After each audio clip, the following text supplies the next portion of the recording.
నీ గది తలుపులు మూసెయ్యి, ఏకాంత ప్రార్థన చెయ్యి.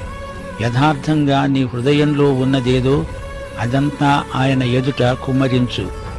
దేవునికి నీకు మధ్య జరిగే వ్యక్తిగత సంభాషణే ప్రార్థన.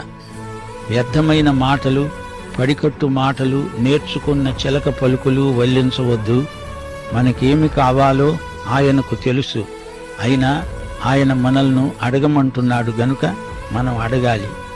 ఎలా అడుగుతున్నామో అది ఆయన గమనిస్తున్నాడు. ప్రభువు ఇప్పుడు ఒక మాదిరి ప్రార్థనను మనకు ఉపదేశిస్తున్నాడు. ఇది ప్రార్థన శాంపుల్. ప్రతి విశ్వాసి ఈ పద్ధతిలో ప్రార్థించాలని ప్రభువు అభీష్టం.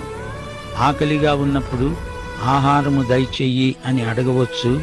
ఆయనకు ఇష్టమైన అంశాలు అనగా దేవుని రాజ్యము, దేవుని చిత్తము మొదలైన వాటితో మనం ఏకీభవించాలి.